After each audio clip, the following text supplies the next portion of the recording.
Bienvenidas. Esto es Feminismos en Plural. Bienvenidas, bienvenidos, bienvenides a este programa de Feminismos en Plural. El día de hoy nos volvemos a poner así de fiesta porque otra vez tenemos, creo que es la primera vez que repetimos invitada y la verdad estamos no felices sino lo que le sigue. Porque en su momento pues habíamos estado platicando de este tema de, pues, del orgullo, de cómo funciona la comunidad LGBTI plus y cómo la habíamos entendido como una aliada al feminismo en lo general, ¿no? Pero nos quedó ahí pues un montón de cosas por hablar y la verdad es que estamos no súper felices de volver a contar aquí con Fernanda para que podamos platicar, volver a hablar, volver a entender pues yo creo que este mundo tan complejo, ¿no? De la comunidad LGBT, pero sobre todo, y en este caso sí lo vamos a hacer como más particular, el tema de las mujeres lesbianas y sobre todo el feminismo desde las mujeres lesbianas o el lesbofeminismo. O bueno, yo no sé, yo no soy aquí la experta es Fernanda, entonces, pues primero que nada, súper bienvenida y muchísimas gracias por volver a aceptar nuestra invitación a este espacio. Muchísimas gracias otra vez por la invitación, Leli. Te agradezco mucho, agradezco el espacio otra vez por acá. Ya vine a contarles otras cosillas. Yo muy contenta de volver, muy contenta de volver y pues de conversar un poquito. Perfecto, no, hombre, pues aquí sabes que esta es tu casa y la verdad es que pues estamos, ¿no? Súper felices de tenerte aquí porque pues es esto, ¿no? Este es un espacio que estamos construyendo pues, para platicar de feminismos, para platicar del género, para platicar pues, de todo lo que nos pasa. Y bueno, vámonos al grano. ¿Qué es esto del lesbofeminismo? ¿Es un feminismo visto de los ojos de las lesbianas o es una corriente diferente? Bueno, ¿qué es? Pues bueno, digamos a grandes rasgos, muy grandes rasgos, porque esto nos tomaría mucho más rato para conversar y profundizar. El lesbofeminismo o el feminismo lésbico pues es una teoría y una práctica, básicamente, cuya creo que para mí la principal aportación o el fundamento o el núcleo de lo que le veo al lesbofeminismo es reconocer la impronta heterosexual como obligatoria en la vida, ¿no? Ese es como el fundamento o un poco la matriz hacia la que el lesbofeminismo como teoría y práctica ha apuntado. Entonces, el lesbofeminismo ha retomado aportaciones, sobre todo el movimiento feminista lésbico, ¿no? Que digamos una de las diferencias, pues es que el movimiento feminista lésbico se populariza por ahí de la década de 1970 y los 80, principalmente en Norteamérica, específicamente en los Estados Unidos y Europa Occidental. El movimiento bueno, el movimiento, digamos, feminista lésbico, primeramente va a anteponerse a los principios del feminismo, pues digamos, el liberal de las primeras como corrientes del siglo XX, no como primera corriente, como corrientes del feminismo, pero sí yo pensaría una primera corriente del siglo XX. Este feminismo lésbico comenzará como otros feminismos que, bueno, ya platicamos la vez pasada un poco de eso, estas separaciones que se comienzan a dar en un movimiento mucho más grande, nutrido, general, donde algunas mujeres con particularidades materiales, ¿no? Con experiencias particulares, van a decir, esa realidad que las mujeres blancas de clase media heterosexuales no es la mía, ¿no? Como un poco pasa no solo con el feminismo lésbico, sino también con los feminismos negros, por ejemplo, los feminismos indígenas, los feminismos más tarde de colonial.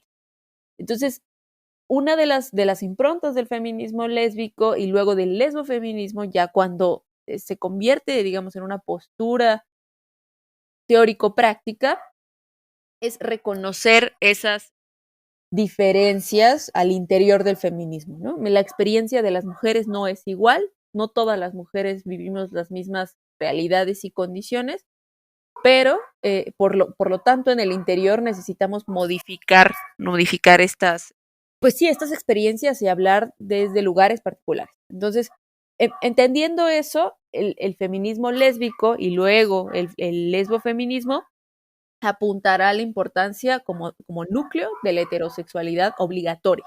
Es decir, la heterosexualidad no es una decisión, no es una opción, es un elemento obligado que principalmente se establece sobre el cuerpo de las mujeres.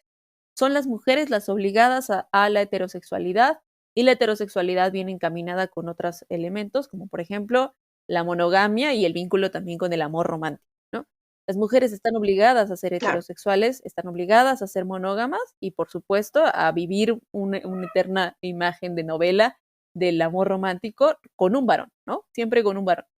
En este camino, estas mujeres, todas las mujeres, tendremos que amar a un varón como en una relación de propiedad. Primero le pertenecemos a nuestros padres, luego le pertenecemos a nuestros maridos.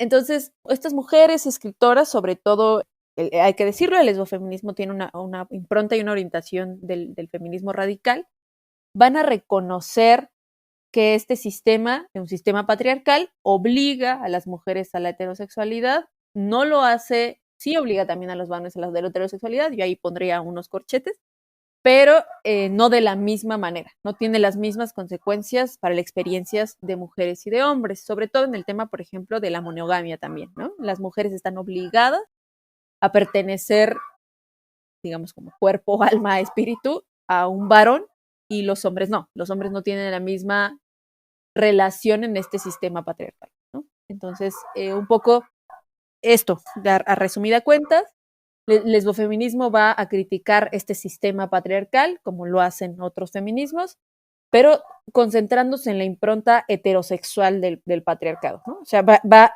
a fundamentar su crítica en el tema de la heterosexualidad obligatoria, específicamente para las mujeres. Híjole, es que sí, sí es un temota, ¿no? O sea, como esta idea de la propiedad, sobre todo de los padres. Bueno, quizás son una acotación, ¿no? Porque cuando hablamos de padres pareciera, igual, ¿no? Este idea del lenguaje, que hablamos de papá y mamá, pero pues no, estamos hablando de papá y el papá de la otra y el papá de la otra.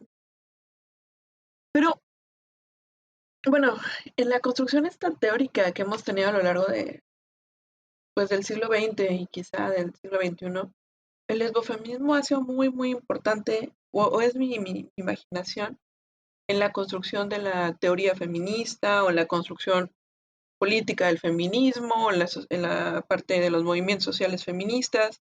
Entonces, eso es lo que quiero que nos expliques.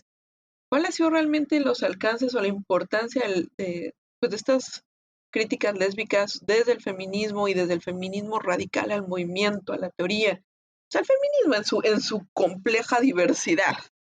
Claro.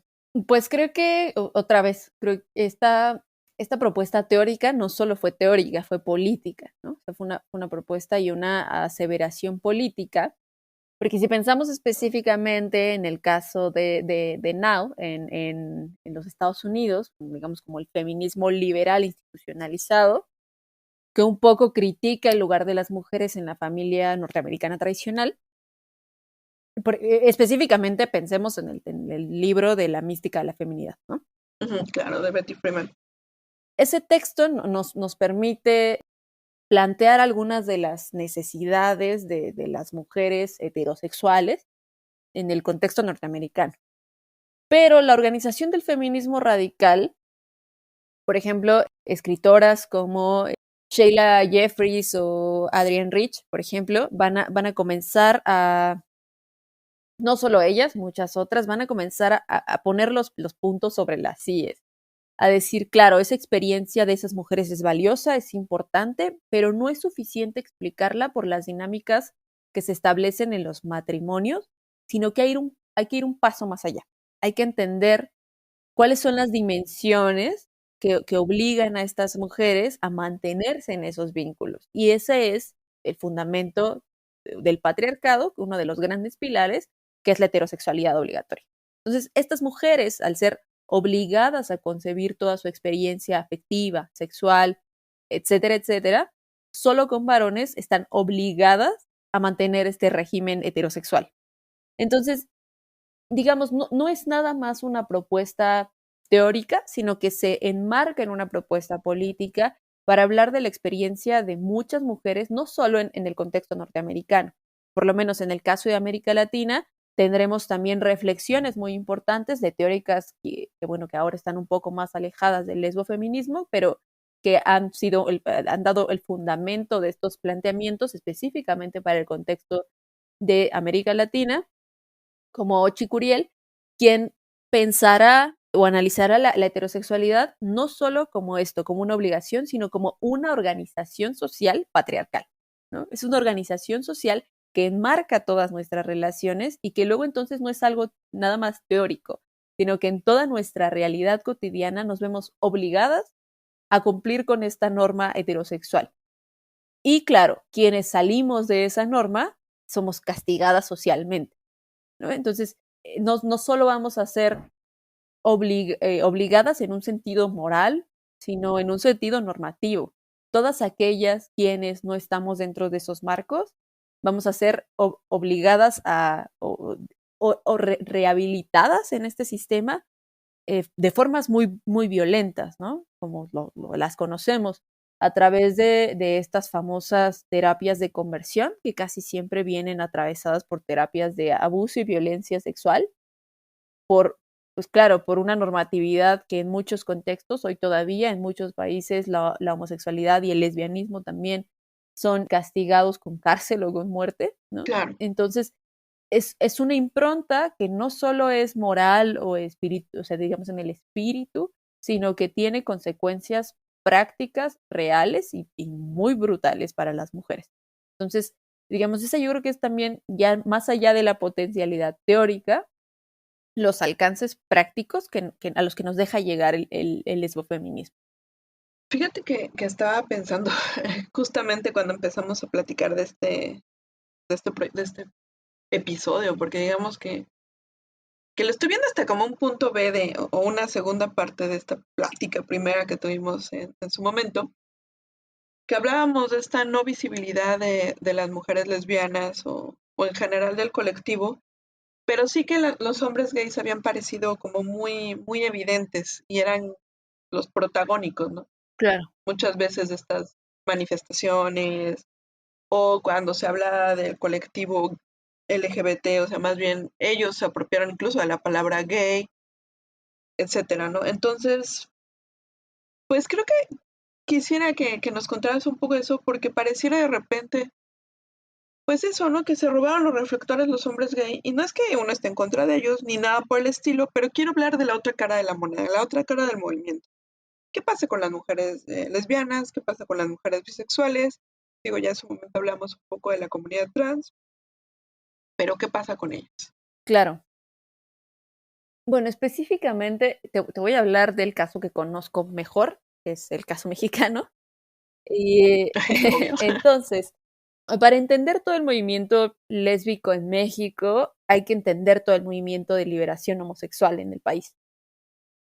A finales de la década de los 60 no existen este acrónimo de lo LGBT, no existe publicaciones ni conocimiento al respecto, pero sí se empiezan a formar ciertos grupos, colectivos, sobre todo colectivos formados por personas muy atomizadas que comienzan a encontrarse con personas que consideran en ese momento sus iguales, ¿no? Entonces, personas que salen de la norma genérica sexual, etcétera, etcétera. Este proceso se iniciará, insisto, a finales de los 60, principios de los 70, muy, muy, muy atravesado por una propuesta crítica marxista. O sea, es la crítica de no solo a la dimensión sexual, sino a la dimensión material, ¿no? A todo el proceso de explotación. Pensemos, claro, son los 70, la Guerra Fría está. A todo lo que da. Entonces, en 1971 se va a conformar el primer Frente de Liberación Homosexual. Este Frente de Liberación Homosexual va a albergar dentro de esa categoría homosexual todo aquella que esté fuera de la dinámica hegemónica de la heterosexualidad. Una de las primeras mujeres que participa en este proceso es Nancy Cárdenas. Bueno, muchas de ellas ya están en partidos políticos y demás, pero hay que reconocer su potencialidad política.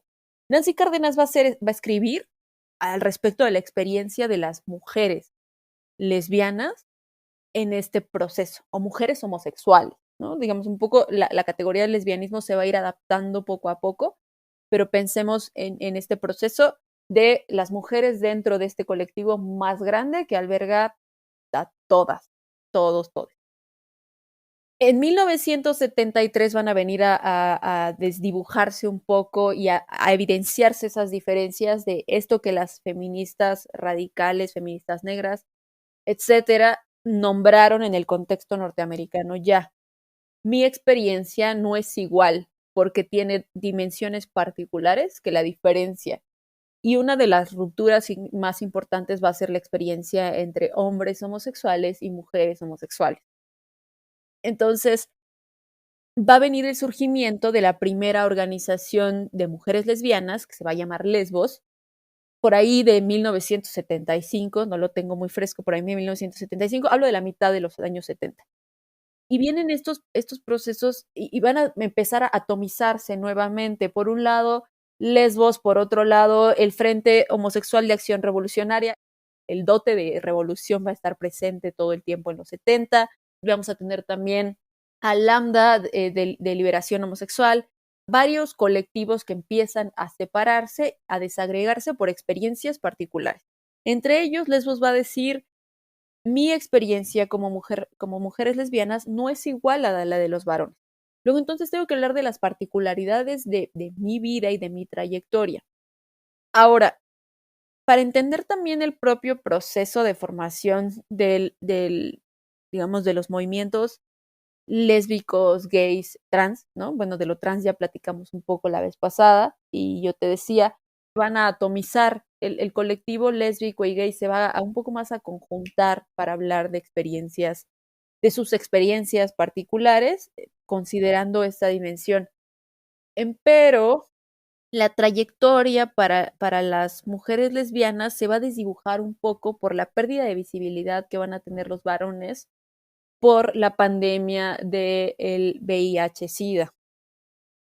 Cuando tenemos el proceso de VIH-Sida y la relación entre ser un hombre homosexual y tener SIDA, ¿no? Ser un portador de VIH y presentar SIDA, va a venir una ruptura muy importante del movimiento y una pérdida de visibilidad que va a esconder la trayectoria de tanto de hombres como de mujeres, que se van un poco a esconder después, o sea, por este señalamiento tan mediático, tan masivo y tan importante. Lo que va a venir entonces es una especie de trabajo en lo particular de mujeres y hombres por separado, hablando de sus experiencias y reuniéndose mucho más en lo privado. Y va a ser hasta los años 90, por ejemplo, con mujeres lesbianas, como Patria Jiménez o Gloria Careaga, quienes van a crear una nueva asociación lésbica para volver a la visibilidad. Ellas van a crear una asociación muy famosa acá en México que se llama el Closet de Sor Juana. Es una de las asociaciones más importantes del país y va a venir una nueva impronta. Ya no es un movimiento revolucionario crítico del capitalismo, sino que va a tener ciertas adecuaciones y va a ser coherente con organizaciones internacionales como la ONU, específicamente por la Cuarta Conferencia Mundial sobre las Mujeres, la de 1995.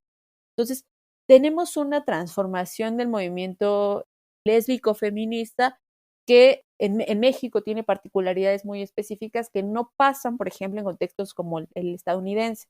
Pero aquí sí tiene mucho que ver con esta pérdida de visibilidad por el propio proceso, no solo de separación de la experiencia, sino de la pandemia y epidemia por el virus de inmunodeficiencia humana que atraviesa todas las trayectorias. Entonces, va a haber una pérdida de visibilidad muy importante y luego, cuando empiezan a surgir estos nuevos movimientos, viene la impronta del acrónimo LGBT.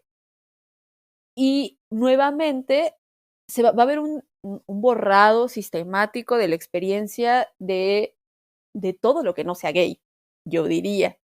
De lo trans se va a enmarcar en una dimensión de mucha violencia, de mucho borrado, pero no solo como en el espacio, sino sistemático, pero también de lo lésbico también va a ser muy atravesado porque la visibilidad del movimiento va a estar enmarcada y sí, como hecha rostro en la experiencia de los hombres homosexuales. Entonces, todo lo demás, aunque se incluye en este acrónimo, son los varones homosexuales quienes van a llevar el reflector en este proceso, ¿no? Claro. Y bueno, ni se diga de las y los hombres y mujeres bisexuales, ¿no? O sea, esa población de plano, hoy día todavía se considera como una población que no se tiene mucha claridad claro, estás confundido, ¿no? Pero eso pasa. Entonces, el movimiento gay va a tomar los reflectores, va a captar la atención para decir, esta es la visibilidad, ¿no? Y pensemos, claro, en el proceso de transformación de la propia marcha. Hablamos de la marcha gay y no de la marcha LGBT, ¿no?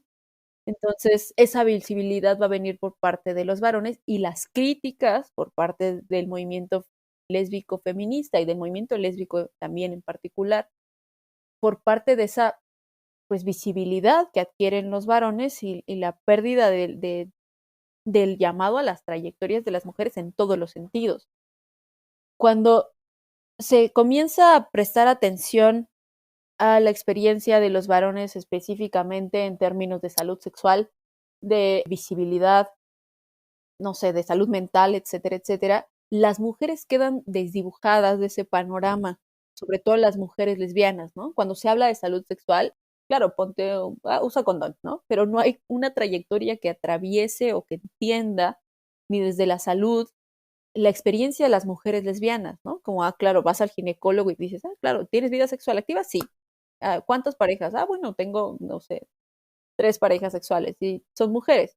Entonces la ginecóloga dice, como, no entiendo.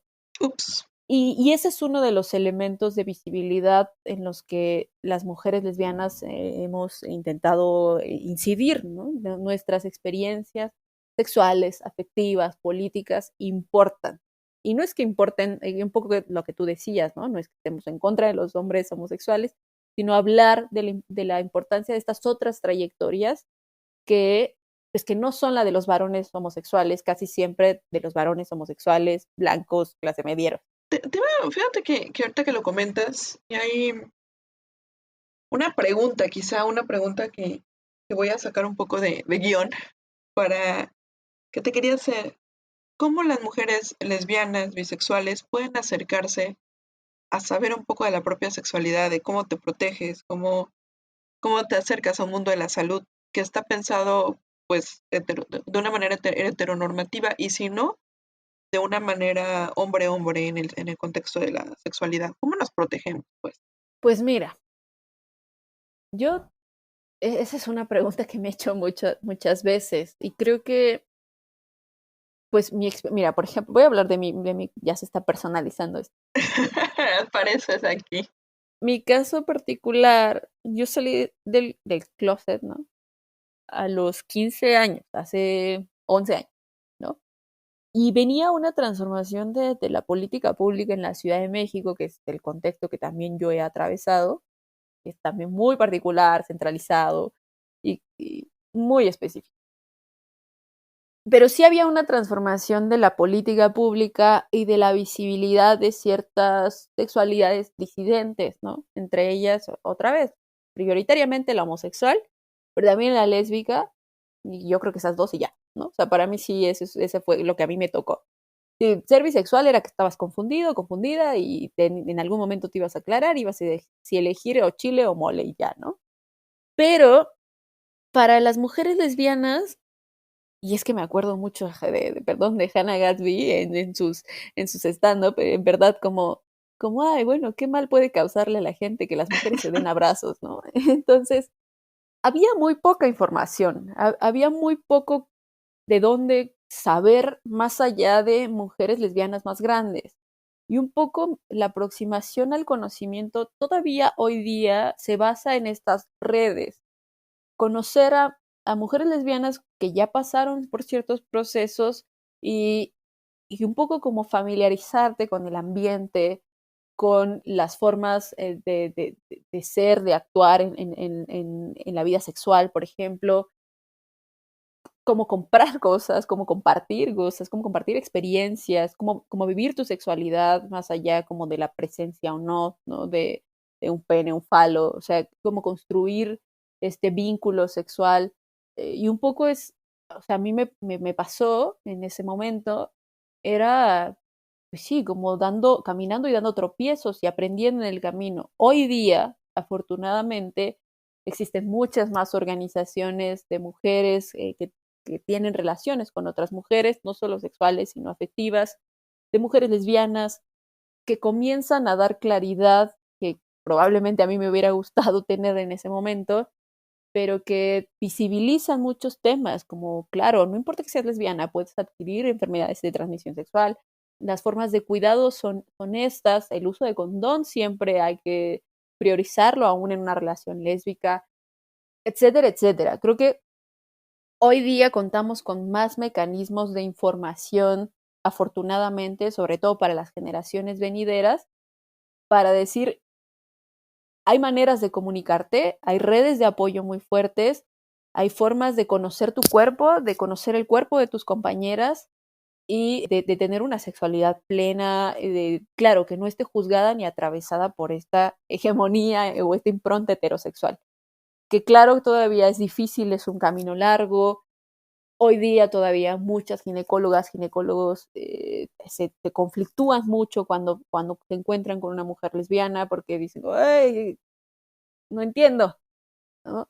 Pero cada vez más también hay personal médico y de la salud que sabe tratar de forma profesional y de buena forma, sin juzgar, ¿no? Sin criticar tanto a mujeres lesbianas como, por ejemplo, a personas trans, ¿no? Igual a varones homosexuales, que consideran toda esta pues, diversidad en la sexualidad, ¿no? Entonces, afortunadamente, hoy día tenemos más información a mujeres lesbianas específicamente que estén escuchando esto por acá. Hay muchas redes, hay muchos espacios para informarse. Afortunadamente, cada vez tenemos más canales de comunicación y siempre acercarse a alguien a quien se le tenga confianza. Y esto, un poco descubrir la sexualidad de manera informada es posible. Sí, claro, pero quizá me quedo un poco preocupada por el punto de que hay que preguntar, ¿no? No es una información que se te da, sino que hay que pedir. Y bueno, ya quizá un poco para ir cerrando esta charla, ¿cuáles son tus críticas? Siempre se nos va volando el tiempo. Sí, es que contigo es muy genial platicar porque son temas, híjole, riquísimos y amplísimos que apenas si alcanzamos a rasguñar. Pero para ir cerrando este tema, te quedas una pregunta y ya para con eso empezar a cerrar este programa. ¿Qué críticas? ¿Qué criticas de un feminismo lésbico? ¿Qué le ves de mal? Pues, porque todo lo bueno hay malo.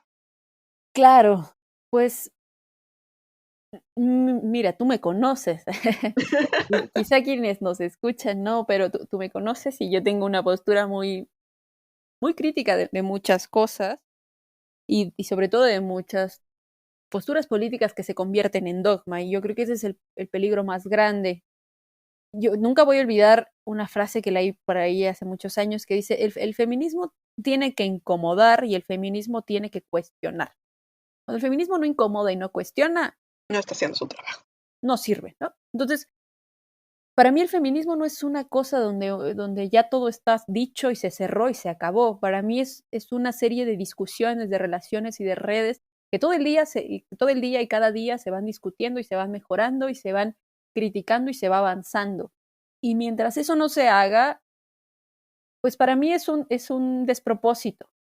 Entonces, dicho lo cual, creo que yo por ejemplo, he reconocido una impronta en el lesbofeminismo, que en el tenor de buscar este reconocimiento de la experiencia de mujeres lesbianas, desde una postura crítica, que aplaudo, como mi visibilidad importa, lo entiendo, un poco ha aterrizado o ha desdibujado el enemigo concentrándose en otras realidades igual de subyugadas y muchas veces más, aunque, o sea, lo digo, mi experiencia, por ejemplo, de vida es probablemente mucho mejor que la de otras disidencias, ¿no?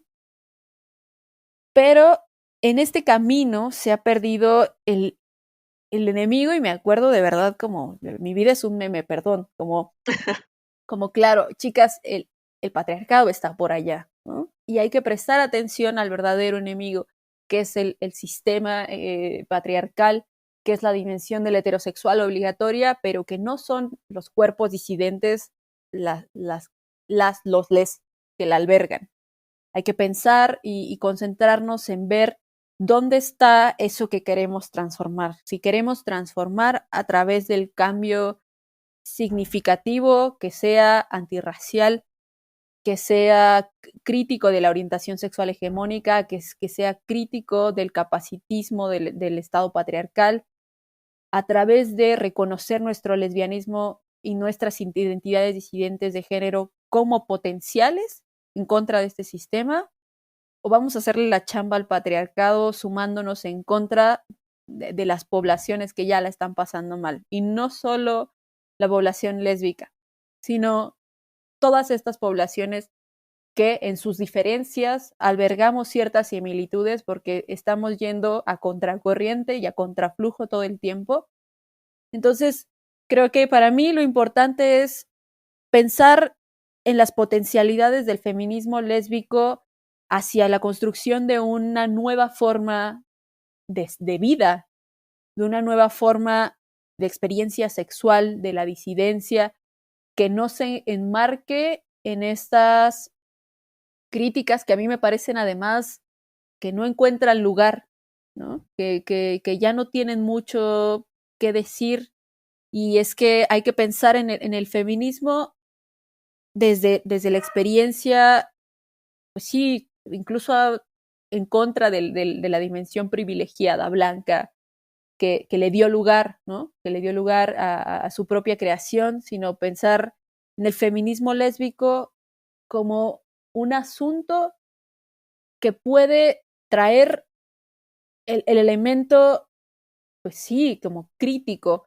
que modifique, que cuestione, que complejice, pero que no se quede nada más en el discurso contra las poblaciones que no nos están, pues esto, que hay que llevar la crítica hacia el sistema, ¿no? No solo patriarcal, sino neoliberal también, ¿no? O sea, pensar en esas relaciones de transformación de la realidad que sí nos oprimen, y no en las realidades periféricas y de identidades disidentes que solo están haciendo lo mismo que nosotras, intentando sobrevivir. No, hombre, pues muchas gracias. Es que me quedo con 1000 preguntas, pero ya no tenemos tiempo. Tendré que volver otra vez. Tendrás que volver.